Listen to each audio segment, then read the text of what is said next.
கையேந்தி பவன் இஞ்சி டீ எப்படி போடுறது அப்படின்றத இந்த வீடியோவில் நான் கிளியராக சொல்லியிருக்கேன். ஸ்கிப் பண்ணாமல் பாருங்கள். நான் 2 பேர் அளவுக்கு தான் நான் வந்து டீ போட்டிருக்கேன்.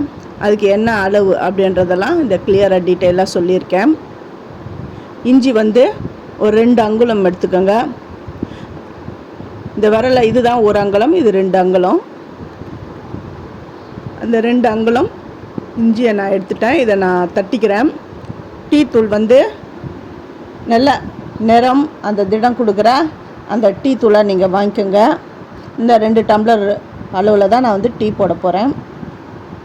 ஃபஸ்ட்டு வந்து நான் 1 டம்ளர் தண்ணி எடுத்துருக்கிறேன். 1 டம்ளருக்கு வந்து 1 டம்ளர் பால், அதாவது 1 டம்ளர் பால், ஒரு 1/2 டம்ளர் வந்து தண்ணி சேர்த்து தான் நான் அந்த காய்ச்ச போகிறேன் பாலை. இப்போ வந்து 1 டம்ளர் தண்ணி எடுத்துகிட்டு 2 ஸ்பூன் டீ தூள் போட்டிருக்கேன். 2 பேர்ன்றதுனால 2 ஸ்பூன் போட்டிருக்கேன். அந்த இஞ்சியை நல்லா தட்டி இருக்கிறேன். ஏலக்காய் நான் ஆல்ரெடி பொடி பண்ணி வச்சுருந்தேன்.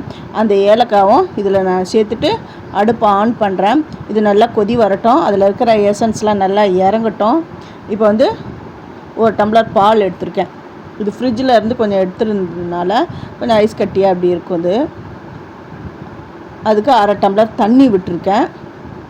இந்த பால் வந்து அந்த ஏடுலாம் படியக்கூடாது. அந்த கொதிக்கும் பொழுது அந்த கொதி வந்து வழிஞ்சியும் மேலே வரக்கூடாது. அதனால் கரண்ட் விட்டு கலந்து விட்டுக்கிட்டே இருக்கிறேன் அது கொதி வர வரையும்.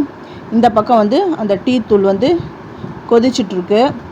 இந்த மாதிரி டீ போடுங்க, இஞ்சி டீ போட்டு குடிங்க, ரொம்ப டேஸ்ட்டாக இருக்கும். இன்னொரு தடவை, அதாவது இந்த டீயை குடித்தவங்க எப்போ இன்னொரு டீ போட போகிறாங்க அப்படின்னு சொல்லிட்டு காத்துட்ருப்பாங்க. அந்த அளவுக்கு இந்த டீ வந்து அவ்வளோ டேஸ்ட்டாக இருக்கும். இந்த பால் வந்து இந்த இருங்க நல்லா கொதி வந்துடுது.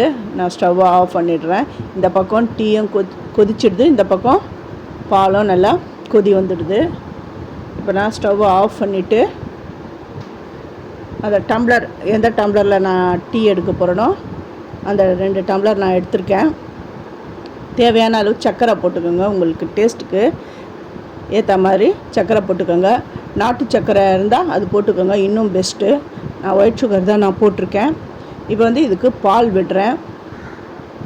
இதுக்கு மேலே அந்த டிகாஷனை வடிகட்டி விட போகிறேன். அப்புறம் 2 ஆற்று அப்படி மேலேயும் கீழேயுமா ஆற்றி விட்டிங்கன்னா அந்த டீ அந்த நுரையோட ரொம்ப டேஸ்ட்டாக இருக்கும்.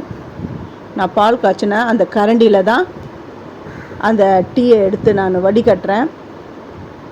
இது வந்து கொஞ்சம் வீடியோ அப்படி எடுக்கும்போது கொஞ்சம் லேட்டானதுனால அந்த பாலில் கொஞ்சம் அந்த ஏடு அப்படி வந்திருக்கு. அந்த ஏடு வந்தால் கூட பரவாயில்ல, நீங்கள் வந்து வடிகட்டி கூட இந்த டீயை எடுத்துக்கலாம். பாருங்க, இதை நான் கலந்து விடுறேன்.